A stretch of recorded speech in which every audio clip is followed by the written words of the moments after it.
All right. Hey, welcome everybody to the next episode of Key Points. Today we're talking software. Jamie, welcome to the show. Hey Andy, how's it going?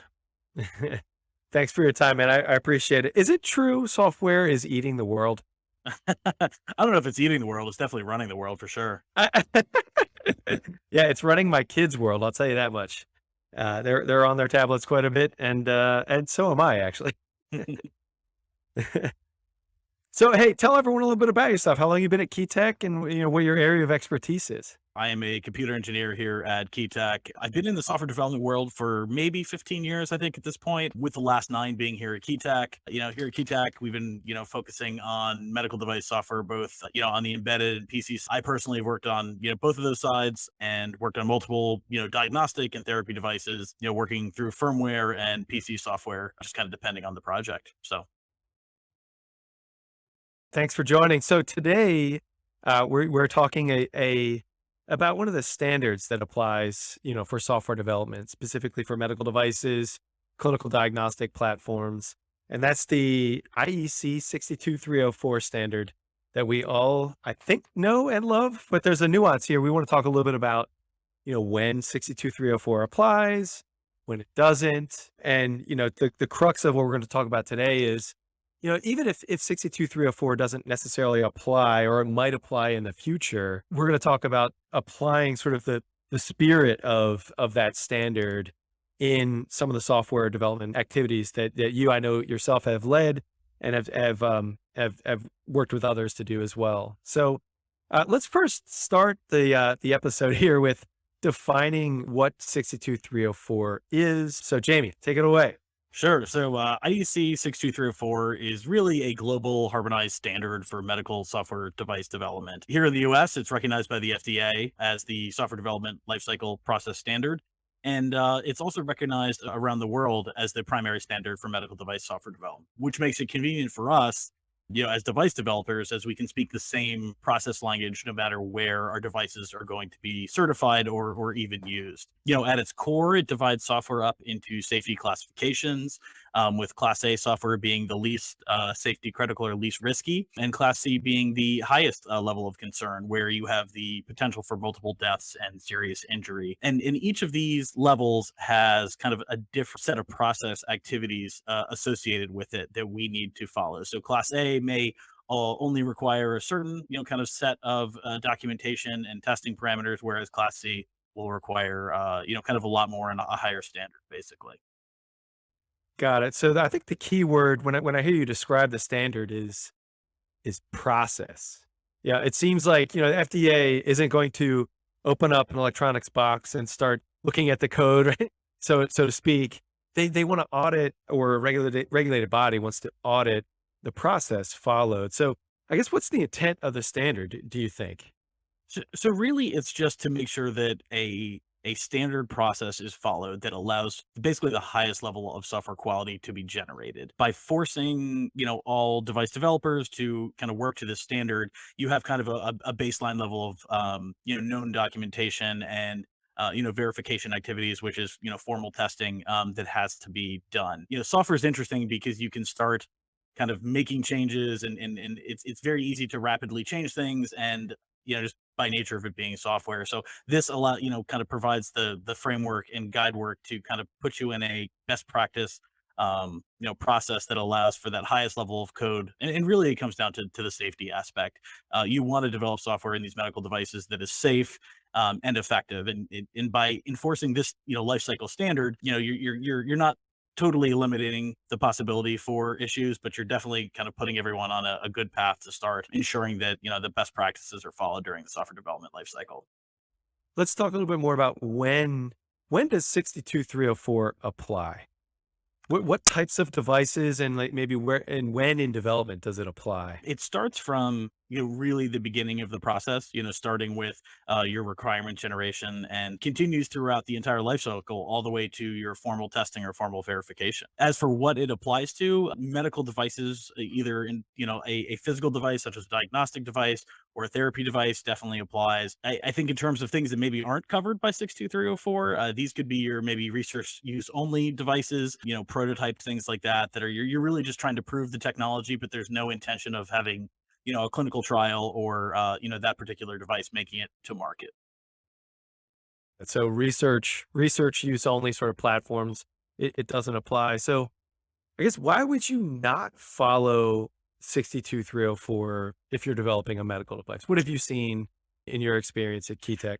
Sure. So I think it really comes down to timelines. The 62304 process, it does take time to work through. Also, early on in early prototype devices, maybe, you're pivoting in terms of technology or you need to get something together quickly for a demonstration or something like that. That's really where I've seen the process be. I don't want to say the corners are cut, but just where things are eliminated and you kind of get into that reactionary mode on the software development side where you're rapidly making changes and creating kind of an internal architecture that maybe wasn't what you had intended to when you started the software development process. Got it. So the risk there, if you're a startup company, is you're not following the 62304 prescribed process and framework. You're scrambling to get a functional prototype out the door, whether it's for an animal study or potentially maybe even a clinical trial if it's low enough risk. But what is the risk if you don't comply? Like what does it look like when you want to actually get into compliance to 62304 if you haven't? If you haven't followed this process from the beginning, it can be kind of overwhelming to go back to the beginning. I mean, typically everyone has software requirements, but if you haven't kind of thought through a proper software architecture, you haven't classified your software, you haven't determined, what will apply at the 62304 level, you could find yourself in a little bit of a bind, trying to retroactively add, those process activities back in, and you have to kind of go through, you almost have to start from the beginning on some level to make sure that you've built in the quality that you want.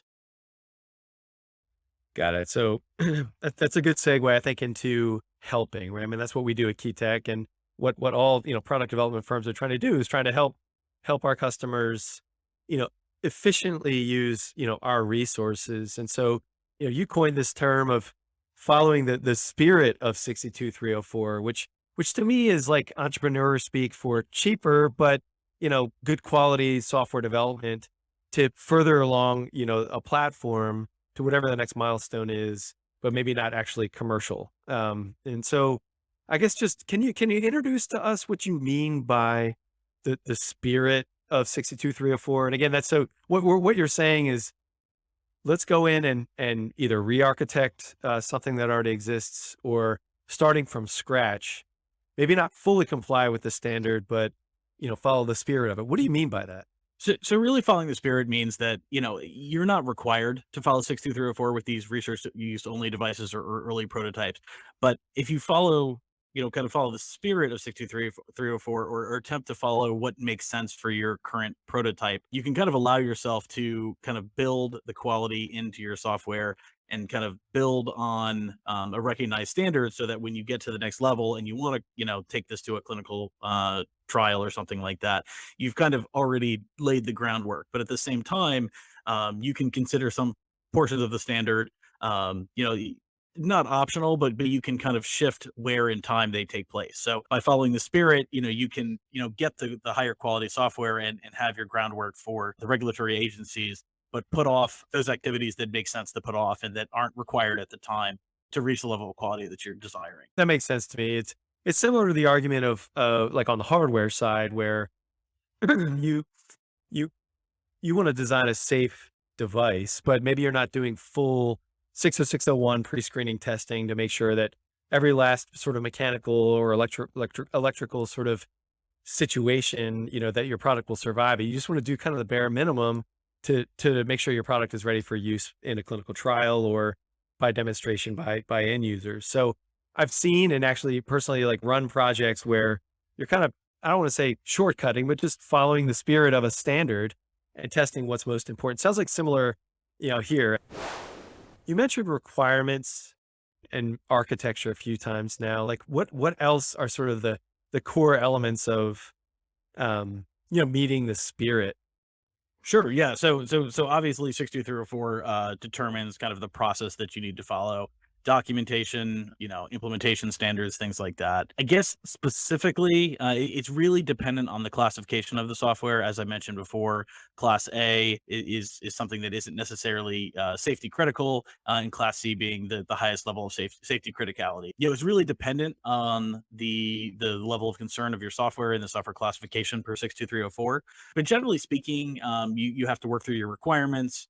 After you have the requirements, you trace that to your software architecture document that outlines all of the architecture for Class C modules. You have to do a detailed design prior to implementation. We have all of our risk management documentation as part of 62304, managing your software risks and making sure any risk mitigations are getting into your software requirements. And then you have your formal implementation where you're implementing the architecture and requirements. And then at the end of the process, you're doing your formal verification, doing your unit tests, running code analysis tools, things like that on the software that you've developed, and then generating formal verification reports proving that the software has met the requirements defined. I guess what are you not doing by following the spirit? Sure. So You kind of ask the question. yeah, so things like verification can be slid. It's really dependent on what your timelines are. You can do kind of functional checkouts and then say, okay, we're going to save our formal verification, maybe unit tests, things like that. You won't write as many unit tests as you need at the time. You can kind of shift out some of those to later to make sure you have the coverage metrics met that you've defined in your software development plan.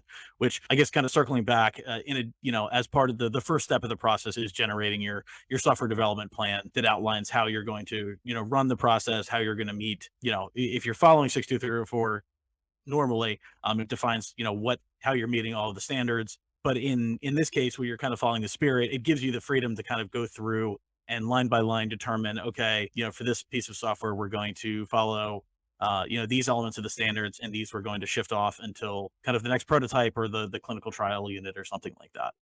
Yep. Yeah. So I mean, it's certainly test time. I can wrap my head around the time it takes to do, for example, unit testing and repeat testing, document it all. What kind of time savings are you talking about here? Like roughly speaking. So let's say it's an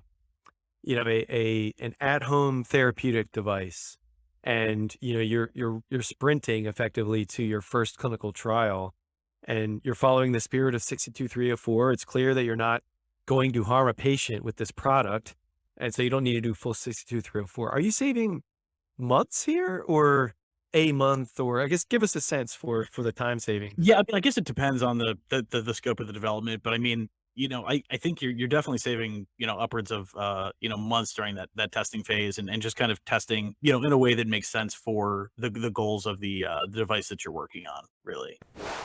So one of the entry points that you and I have talked about over the last couple of weeks, and you've been working on, is re-architecting software to following the spirit of 62304. So why is it important to have like a methodology for doing this, for re-architecting software? Yeah, I think the biggest thing is just building in that initial quality. Software is unique, and as I'd mentioned before, that you can kind of start making changes, a little bit more rapidly than you can in some of the other, mechanical or electrical design processes. We can rapidly change software, and that kind of leads to maybe changes that aren't completely thought through, or things that we're doing kind of in a pinch in the short term until we can get, updated mechanical hardware or electrical boards or things like that. So it's important to follow a process when implementing changes on the software side. I don't think you want to get yourself into a position where you've kind of rapidly added a new software module to deal with a certain hardware quirk or something like that that will be eliminated in the next revision. So you want to make sure that you're following kind of a proper process, and that you don't end up with code that hasn't been kind of through the same rigor that you'd want it to get through. I'm all about process for sure, and I know our clients are. But I guess just we talked a little bit about time before. So to me, it sounds like following 62304, or the spirit of it, is arguably slower than just going in there and fixing it. So because you're taking more time, you're applying this methodology. Um, does it save you time in the long run? Yeah, absolutely. I think going back to, what I mentioned, I think when you develop without these processes in place, and you're not, You're not setting up your requirements. You're not thinking through an architecture that can support the growth of the system. In the short term, maybe you save a little bit of time. Maybe you're able to, get a release out sooner or get to a prototype a little bit sooner. But I think in the long run, you're definitely losing time because, to make the bigger changes that you most likely need to do to go from kind of an early prototype, you may not have the requirements, you may not have thought through kind of all those processes. So really, it's kind of saving time in the long run and saving that time from the first step to the next step. When you're going from your early prototype or your demo device to your clinical trial or to your on market device.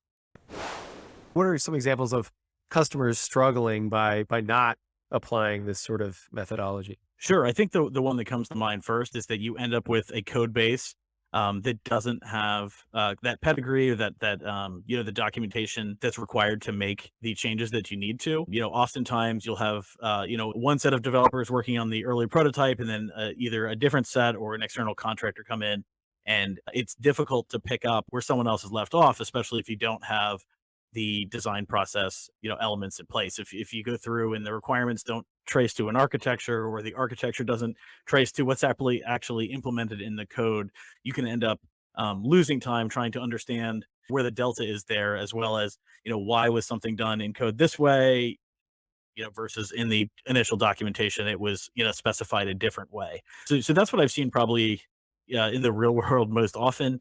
It's just trying to understand and kind of work through those discrepancies. So I guess talk a little bit more about how you go about understanding what's been developed, just kind of lay the groundwork for implementing 62304. So the first thing that we typically do when approaching either a kind of a new code base or new system is look at the documentation and talk to the developers that were involved with that process. Talk to them about 62304. What processes they may have followed. Did they follow 62304? What documentation was generated, and then start putting together the picture, of this particular device, starting with the safety classification of the software. Did the process elements that they follow match the safety criticality of the device being developed? Then, kind of checking that the requirements and architecture definition, as well as looking at the code and making sure that actually follows what was done in the initial planning phases of the project. So, the next step you mentioned is kind of defining the architecture. What do you mean by that? And specifically, like defining the architecture by following the spirit of 62304, but not actually following the standard. Following at this phase of the development process, the spirit is very similar to the actual standard itself. The architecture you're defining, when we talk about architecture, we're talking about, okay, are you going to have an embedded system that controls motors, pumps, things like that? And do you need a PC software that kind of deals with the high level the high level tasks, dealing with the user, planning movements for a device or something like that? So when we say architecture, that's really what we're defining. What needs to live on the firmware side, what is real time, has timing constraints, things like that, and what requires more storage and memory, that would fit better on a PC side. So really, that's what we're defining. And if that is not done carefully, you could easily end up in a position where, maybe you're trying to do everything in firmware, and then you find out that all of a sudden you need to collect a large amount of raw data or something like this for a diagnostic device, and you just don't have the storage space to store it. So it's very critical early on to try to identify where those interfaces are, what each portion of the software is going to do, and why it needs to do that, and then also thinking through for the future. If you weren't developing to the spirit of 62304, you may just decide, okay, I'm going to just jump right in. I know what this device needs to do. I understand the firmware. We have our software requirements. Let's go ahead and just start implementing. And that's where I think you kind of run into trouble, where you've developed yourself into a little bit of a corner where you can't with the the microcontrollers and the software architecture you defined actually accomplish the goals of the device. So by following the spirit, you'll go through that architecture phase, think through it, trace it to your requirements, and then you in theory are setting yourself up for a more smooth development in the future. So I'd be remiss if I didn't mention Roblox here in this podcast. So I understand Roblox to be a little bit of building, a little bit of gaming, I guess. But I guess at the end you're using sort of tools and existing things to build the metaverse, right? So I guess what in your experience, what existing code or, libraries, do you call on, to efficiently architect these or re-architect these systems? So in our case, a lot of the times we have a pretty strong understanding of, what the physical side of the system needs to do. Are we pipetting fluid? Are we turning motors? Are we running pumps? Things like that. So we have a pretty strong understanding of those, and we have developed multiple different kind of iterations of systems that use these. So internally at Keytech, we have kind of our own internal embedded software framework that allows us to quickly bring up, a stepper motor or a pump or something like that, to allow us to really kind of capitalize on the things that, are not unique to the system, things that are, fairly straightforward to control, and allows us to focus on I guess the specifics of the device that we're working on and to be most efficient. By using the reusable framework, we're able to bring things online, on the order of days when we get a new PCB versus kind of weeks as it would be before, or if we were switching, uh, microcontrollers or significant architecture changes. So when you go to re-architect the software, um, and certainly you're leveraging existing code libraries and things like that, does the platform have to be on the microcontroller that our code libraries that, here at Keytech are built on? Not necessarily. It generally helps if we end up using something that we've used before.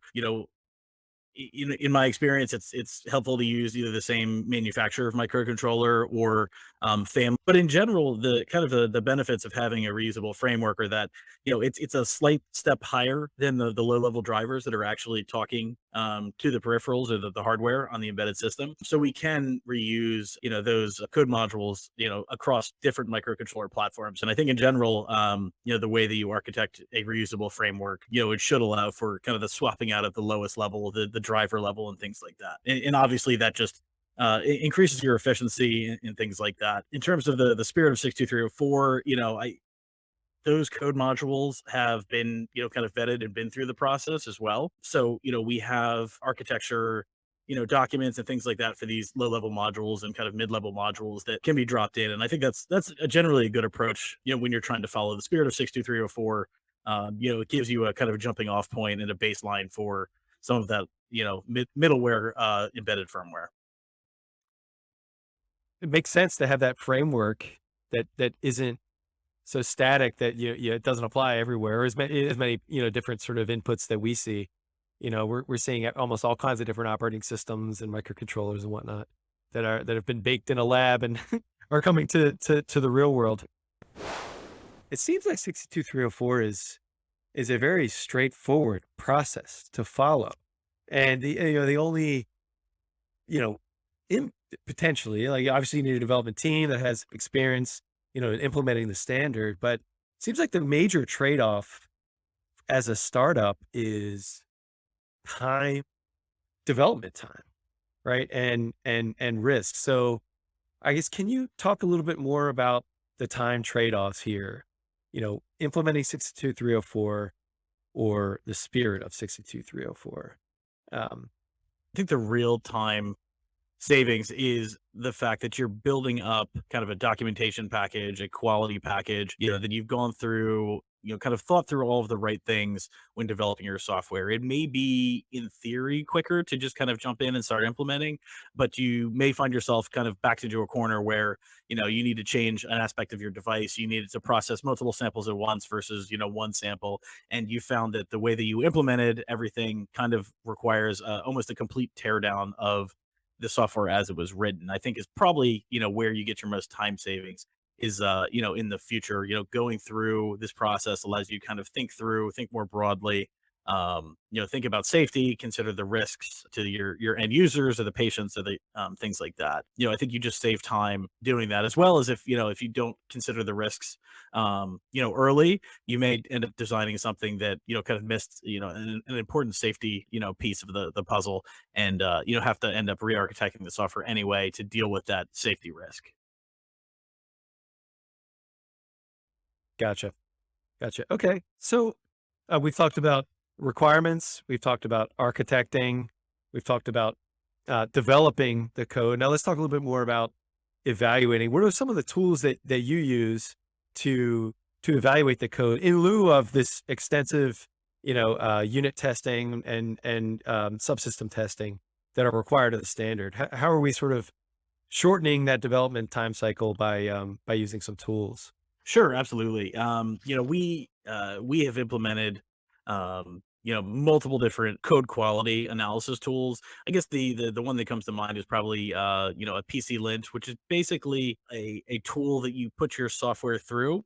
And it will give you feedback on general quality. It will look for common mistakes, both in embedded and PC firmware, that can lead to either security holes or other sort of bugs in your software. So we use that tool to kind of rapidly analyze our code and look for common mistakes and things that are maybe not so common that could potentially cause issues in the future. On the PC side, we've used similar tools. We used a tool called ReSharper on C# code. It does a similar thing. It enforces styling. It looks for common programming issues and things like that. So, by kind of implementing those, you get additional code quality, metrics and checks built into your process that allow you to catch things early before they get into your prototype.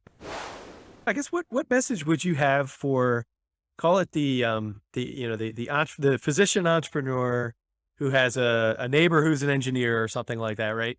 And they can program whatever. Like, we're talking about the spirit of 62304, but what is like the bare minimum that you would recommend, the startup companies or subsidiaries of global companies that are developing the next product? Like, what is the bare minimum that you would advise them to do to, as they start to develop these products so that, in 6, 9, 12 months, when they're ready to, take the next step, they're that much farther along. And to be honest, their platform, their company is valued more because it's less time to market. What would you think would be the bare minimum to do from a software development perspective to meet the spirit of 62304? I think in terms of bare minimum, you really want to have a strong requirement set that is agreed upon by all of the stakeholders. Following up with that, you want to make sure you do a solid risk analysis to make sure that you are considering the risks of the device you're building, not only for its, current life as a research use only device, but a potential future as a clinical trials device or an on market device. And then also having a strong architecture to kind of prevent you from designing a piece of software that backs you into a corner that's going to require either a complete rewrite or a complete rework later on in the development process. I think really by doing those things, you really set yourself up to have, kind of that initial quality that you'll need to make the jump from kind of an early research use only device to, an on market or, clinical trial device. Yeah. So requirements, hazards, architecture. To me, as a, former project manager, engineer, that's like picking the right, microcontroller family that is going to be around in 10 years, that has sort of like code libraries that exist. Like, what else? What do you mean when you say like define sort of the right architecture? Sure. That's part of it, right? It's selecting a microcontroller that makes sense, selecting, other electronic components, selecting a strong, PC architecture. But really, it's how you're designing your either embedded software or your PC software. You want to make sure that you're selecting, modules that make sense, that are reusable, that are easy to test, things like that. You want to make sure you're considering all of this, when you're building it up. You want to make sure that you're selecting languages that make sense. You don't want to just grab every module that's already out there and just kind of pull everything together. You want to make sure that things, are going to work together, that you are thinking to the future where inside your software you're not building modules that are difficult to maintain or test. Really, you want to focus on that whole ecosystem of what's living on either the microcontroller or the PC system. Really, you just want to make sure that you're selecting the right components that allow you to do what you want your device to do in the long run. Right. Yeah. So easy to test, I think, is a key word that applies almost every podcast we host here. If you aren't compliant to 62304 in your startup and you're looking to get acquired, I mean, that's going to significantly impact your valuation. where someone's going to say that you got to rewrite all this code and you're losing 6 months to a year. So I think it's really important, really important like on day one, like how do we kind of just skirt underneath the standard? We know we need to meet it eventually, but we're going to do the bare minimum. That's why I was asking about that. Yeah, I think the main thing is you just in the kind of this, the what spurred this discussion is, that's kind of what happened on, one of these examples is that we ended up in a position where you had the hardware in place to do what you wanted to do, but the software was in a position where it took almost a complete rewrite to do what we wanted to do. So had kind of had you followed the process of 62304 and kind of thought through it and went through the effort of architecting and documenting everything, you might have ended up in a position where it would have saved a little bit more time. But And that's RUO for in an RUO, RUO platform, right? exactly. Yep. And the thing is, it's just you don't want to get into a position where in software it's very easy to hack something together and make it work. But you end up in a position where it's only working in certain instances. And it's, hey, look, it works, but really it's like, okay, well, what's the next step? Okay, we need to, miniaturize the hardware. We might need to change microcontrollers, and you're just in a position where everything you've written is, kind of for that particular platform, for that architecture, and you're not in a place to kind of jump ahead. Yep. Got it. So yeah, what I was saying is, about the following 62304. I mean, you don't need to code to 62304, but if you follow the spirit of it, as you're saying, Jamie, your prototype and ultimately your product company will be valued that much more at each milestone in the product development process, whether it's, leading into kind of like a investor demonstration to, early animal studies or ultimately like out of a clinical study, if you're able to get in through an IRB without actually meeting the standard. So I think it's super important to follow, the principles of 62304. And Jamie, I was going to ask you the question about, if you don't follow the standard perfectly, right, but you're showing that you're making good design decisions along the way, what is left to be done, um, after, once you definitely need to meet 62304? I think that's kind of the beauty of following the spirit really is that there isn't a lot more to do. I think you would go through, do your final risk analysis, evaluate the safety, reevaluate the software classification to make sure it still matches what the original intention was, do a final review of requirements and architecture and implementation really. But you don't have to kind of start from scratch and rebuild that documentation package. And you're not trying to add that, kind of quality that the process brings after the fact. Really you have that, from the start, even if there are some, things that you have to do to be fully compliant, with the standard itself. Got it. Awesome. Makes sense to me. I mean, it's very much like the lean prototyping, speed to sort of clinical data we've talked about on this podcast before is just do the bare minimum, get the data you need, and then, add on or do any sort of gap analysis after you have the clear data you need, whether it's clinical or functional data, close that gap, and then you're on the market and you're doing things most efficiently. All right. Thanks everybody for tuning in. We'll see you next time on Key Points. Thank you.